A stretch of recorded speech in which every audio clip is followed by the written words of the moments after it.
में वो फॉलो कर ली। लेकिन अभी भी बिहार सरकार अड़िग है, अड़ी हुई है कि जब तक एनसीटी नहीं कहेगा। केवीएस ने मान लिया, गुजरात ने मान लिया, उत्तराखंड ने मान लिया, उत्तर प्रदेश, पूरे बिहार अभी आपको देख रहा है सर। एक ही चीज़ उनके मन में चल रहा होगा कि आप भी गोल गोल उन्हीं की तरफ घुमा रहे हैं जो अभी तक कन्फ्यूजन में ये जी रहे हैं। तो मैं ये चीज़ बतलाना आपसे बार बार रिक्वेस्ट है, पूछना चाह रहा हूँ कि क्लियर कट क्या है। बीएड वाले फॉलो कर ली, लेकिन अभी भी बिहार सरकार अड़िग है, अड़ी हुई है कि जब तक एनसीटी नहीं कहेगा। केवीएस ने मान लिया, गुजरात ने मान लिया, उत्तराखंड ने मान लिया, उत्तर प्रदेश। पटना में मौजूद है संदीप सौरभ जी के आवास पर। काफ़ी दिनों बाद आज हम सर से मिलने के लिए आए हैं, लेकिन बहुत सारा प्रश्न है आप लोग के बीच। नियोजित शिक्षकों की बातें करूँ या फिर भावी शिक्षक जो बीपीएससी टीआरई के द्वारा प्राइमरी हो, माध्यमिक, उच्च माध्यमिक के लेकर जो बहालियाँ होने वाली है उसके लेकर जो कुछ भी जानकारी है हम जानकारी लेने का प्रयास करेंगे। बहुत बड़ी एक लोचा नज़र आ रहा है, इसलिए मैं बातें करने के लिए आया हूँ। सबसे पहले तो सर बहुत बहुत वेलकम है। धन्यवाद। पहले तो बताइए कि कल आपका पीसी था, यानी कि आप लाइव जो भी थे, प्रेस कॉन्फ्रेंस किए। मकसद पीएससी 4 तारीख से डॉक्यूमेंट वेरिफिकेशन करवा रही है, दूसरी तरफ क्या कही है कि 4 तारीख से एग्जाम है। अब लोग क्या करें, आप ही बताइए। वो डॉक्यूमेंट वेरिफिकेशन एक तरफ करवाने जाए नौकरी के लिए कि एग्जाम देने जाए? मैं कह रहा हूँ कोई सर पैर नहीं है, इतना आनंद फानन में ताबड़तोड़ तरीके से शिक्षा विभाग को चला रहे हैं लोग। एसटीटी का फॉर्म निकाला, कोई समय सीमा नहीं दी। मतलब एसटीटी का फॉर्म आया, 5 दिन में एग्जाम, समय नहीं दे रहे हैं आप। उसमें कोई जनता की बात सुन नहीं रहे हैं। लोगों का फॉर्म में कुछ गड़बड़ी हुई है, उसको सुधारने का मौका नहीं दे रहे हैं। हमने मांग किया कम से कम 1 महीना समय बढ़ाइए फॉर्म को लास्ट डेट का, आपने 2 दिन बढ़ाया। बढ़ा देंगे करके 2 दिन बढ़ाया। ये कोई बात हुआ? तो ऐसे माने इस तरीके से शिक्षा विभाग चलेगा तो आप कुछ तो नया हासिल नहीं करेंगे। बीएसईबी एग्जाम कंडक्ट कर रही है एसटीटी का, तो बीएसईबी के अध्यक्ष जो आनंद किशोर जी हैं उनसे आपने मिलने का प्रयास किया? उनसे मिलने का मैंने प्रयास नहीं किया ना, शिक्षा विभाग से ही मैंने मिलने की बात की।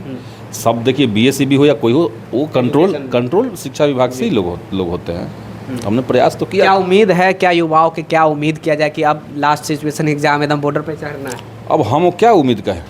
अब जिस तरीके से हो रहा है डॉक्यूमेंट वेरिफिकेशन और फॉर्म अप्लाई का, परीक्षा का, सब लोगों को देना ही चाहिए, तैयारी करना चाहिए उसी में। जो नहीं, आपसे मैं सजेस्ट एक बात मैं जरूर कहूँगा कि बिहार में अभी विद्यालयों के भीतर सबसे अर्जेंट चीज़ जो है वो है टीचर्स की कमी जी।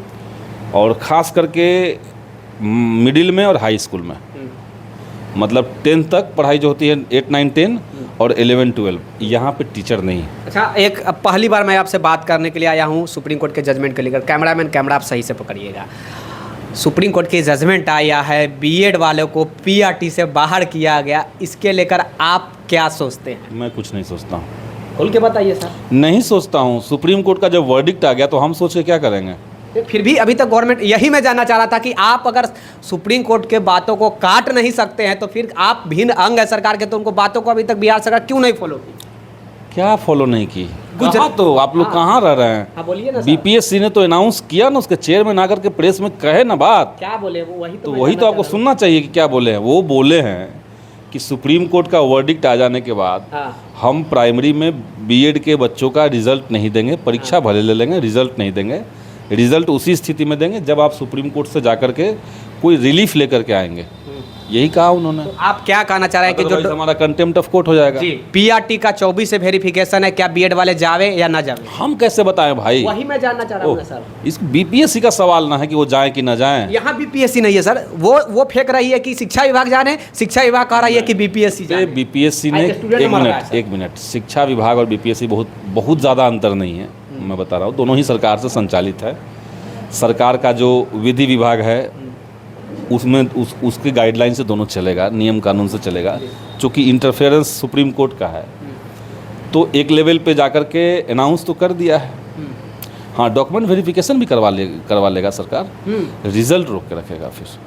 अच्छा, एक बात बताइए सर, बीपीएससी के चेयरमैन अतुल प्रसाद जी की तरफ से कहा गया कि एनसीटी जो गाइडलाइंस देगी मैं उस गाइडलाइंस को फॉलो करूंगा। एनसीटी ने जो भी सुप्रीम कोर्ट का जजमेंट 166 पेज का, यानी कि 166 पेज का जो 166 पेज का जो जजमेंट हुआ वो अपने वेबसाइट पे, ऑफिशियल वेबसाइट पे अपलोड कर दी। इसका मतलब है कि वो सुप्रीम कोर्ट को बातों को फॉलो कर रही है, लेकिन इनडायरेक्ट वे में, डायरेक्ट वो कह नहीं रही है कि मैं फॉलो कर रहा हूँ, इनडायरेक्ट वे में वो फॉलो कर ली। लेकिन अभी भी बिहार सरकार अड़िग है, अड़ी हुई है कि जब तक एनसीटी नहीं कहेगा। केवीएस ने मान लिया, गुजरात गुजरात ने मान लिया, उत्तराखंड ने मान लिया, उत्तर प्रदेश ने मान लिया, मतलब ज़्यादातर आज असम ने मान लिया, बिहार क्यों नहीं मान रही है? क्या बिहार नहीं मान रहा है? क्या बिहार भी तो क्लियर कह सकती थी असम के तरह की ठीक है मैं ले रहा हूँ, नहीं मैं नहीं ले रहा हूँ, मैं बीएड के खिलाफ नहीं हूँ सर।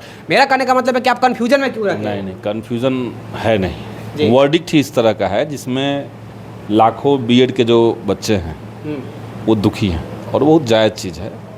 और इसमें बड़ा रोल हमें लगता है कि एनसीटी की गड़बड़ी भी है और बिहार सरकार का जो विधि विभाग है सुप्रीम कोर्ट के गाइडलाइन के आलोक में, चूँकि फॉर्म लोगों ने अप्लाई कर दिया था तो उस वर्डिक्ट के आलोक में ही जो बीपीएससी के चेयरमैन हैं उनका जो स्टेटमेंट है उसी के आलोक में है।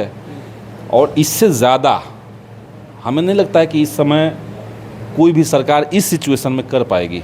क्यों? क्या सिचुएशन क्या होगी? सिचुएशन है कि जब आप अप्लाई कर रहे थे तब आप एलिजिबल थे। अच्छा, लेकिन परीक्षा से ठीक पहले सुप्रीम कोर्ट के नया परीक्षा से ठीक पहले, बाद में नहीं सर, पहले ही तो मैं कह रहा हूँ। हाँ। मैं परीक्षा से पहले ही कह रहा हूँ।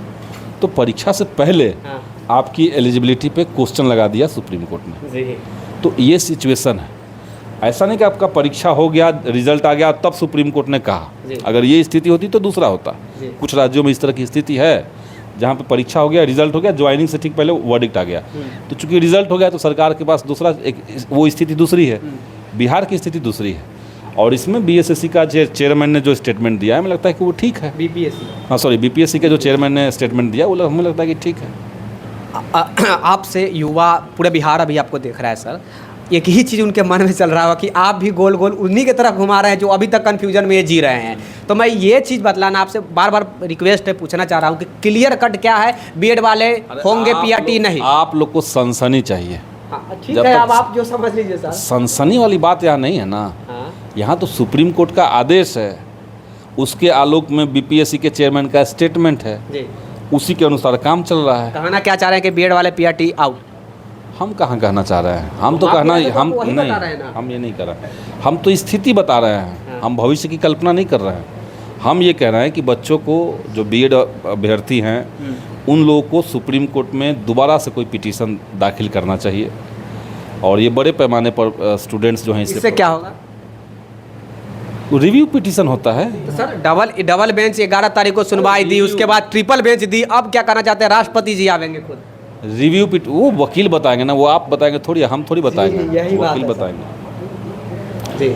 ठीक है, अभी तक तो आप क्लियर किए ही नहीं, तो ठीक क्या क्लियर? आप एक लाइन में सवाल पूछे, क्या पूछना? मेरा एक ही लाइन में प्रश्न है कि बीएड वाले पीआरटी में शामिल होंगे या नहीं? क्या पीआरटी में? कौन? वही 1 to 5 जिसको बोला जाता है। परीक्षा में तो शामिल हो ही चुके हैं। हाँ, आगे नौकरी। यही ना बीपीएससी का चेयरमैन कहा है कि जब तक ऊपर से कोई नया वर्डिक्ट नहीं आएगा तब तक हम नहीं कर पाएंगे। इसमें क्या स्पष्ट चाहिए आपको? मेरा कहने का, सुप्रीम कोर्ट ने कहा है कि उनको प्राथमिक में नहीं लेना है, तो हमारे यहाँ माइक पर बोल देने से उनको ले लेगा कोई? आपकी बातों को बिहार सुन रहा है सर, सुन रहा है, वो ठीक बात है। बातों को भी फॉलो कर सुन रहा है, इसका मतलब ये नहीं ना कि हम कुछ बोल देंगे। जो स्थिति है, आप मीडिया में हैं, आप लोग थोड़ा तार्किक तरीके से बात करिएगा। जो स्थिति है, आप एग्ज़ाम देने से पहले ही आपको सुप्रीम कोर्ट ने कहा कि नहीं, इनको नहीं लेना है। अब बीपीएससी के चेयरमैन कह रहे हैं कि आप परीक्षा आपको हम देने दे रहे हैं, लेकिन रिजल्ट आपका हम उसी स्थिति में देंगे जब कुछ दूसरा चीज़ होगा, निर्णय लिया जाए। या तो एनसीटी जा करके कुछ अलग से कह दे कि हम नहीं मानते हैं। अगर एनसीटी में नहीं मानेगा तो हम नहीं मानेंगे, एनसीटी मानेगा तो हम मानेंगे। यही ना बात है, यही ना पूरा बीपीएससी के चेयरमैन का स्टेटमेंट है। तो उसमें और हम क्या कह सकते हैं नया? जी। अच्छा, एक लास्ट प्रश्न है सर। बहुत सारे ऐसे लोग हैं, चेयरमैन की तरफ से कहा गया कि जो बीएड और डीएड जो दोनों किए हुए हैं उनको हम डॉक्यूमेंट इन करने का, डीएड सर्टिफिकेट इन करने का एक ऑप्शन देंगे। अभी भी फर्जीवाड़ा चालू हो गया दूसरे स्टेट। डिटेल चीज़ हम नहीं पढ़ पाते हैं जी, क्या क्या अंदर कहा गया, क्या क्या नहीं कहा गया, तो सब आप जान ही रहे हैं, तो उसका विश्लेषण करके बताइए। मैं आपसे ये जानना चाह रहा हूँ, फर्जीवाड़ा के लेकर क्या करना चाह रहे हैं? फर्जीवाड़ा नहीं होना चाहिए। कौन कह देगा कि फर्जीवाड़ा होना चाहिए? कोई कहेगा? तो आप विशेष इस पे नहीं, आप शिक्षक नेता हैं। फर्जीवाड़ा किसी हाल में नहीं होना चाहिए। जो फर्जीवाड़ा कर रहे हैं उनके ऊपर कार्रवाई भी होना चाहिए और वैसे लोगों को नौकरी में नहीं लेना चाहिए। इतना डीपली सर प्रश्न पूछने का बस एक ही मकसद है कि आप शिक्षक नेता हैं, तो वही तो बता रहे हैं कि नहीं होना चाहिए, इसीलिए सब पूछ रहा हूँ। तो घुमा फिरा के सर वही बात बोले हैं कि बीएड वाले पीआरटी में नहीं आ रहे हैं। ये कंफर्म है, सुप्रीम कोर्ट के भी जो जजमेंट आया, जजमेंट के मुताबिक मैं भी बता रहा हूँ सर। और 4 तारीख से डॉक्यूमेंट वेरिफिकेशन है, जो लोग जाएंगे उनके लिए कोई मैसेज आपके तरफ से है? आप सबको शुभकामना है और बढ़िया से तरीके से अपना डॉक्यूमेंट वेरिफिकेशन भी कराइए और एग्जाम भी दीजिए 4 और एग्ज़ाम भी दीजिए। 4 तारीख को। हाँ हाँ, सब कीजिए। 4 से ना है डॉक्यूमेंट 4 वेरिफिकेशन, से, और 4 से ही एग्जाम भी है 15 तक। ठीक है, उसी में अपना समय लोग मैनेज करेंगे, कब कराना है, कैसे कराना है। अच्छा, देखिए हम पूरा प्रयास किए हैं बीएड और डीएड का कन्फ्यूजन दूर करने का लेकर, लेकिन अभी भी हमें मालूम है कि आप लोग का सारा कन्फ्यूजन दूर नहीं हुआ होगा। विशेष जानकारी के लिए द टाइम्स ऑफ भारत के साथ आप लोग वैसे जुड़े हुए रहेगा। सहयोगी कैमरा पर्सन के साथ, सत्यम के साथ, मैं विक्की गोयल। धन्यवाद।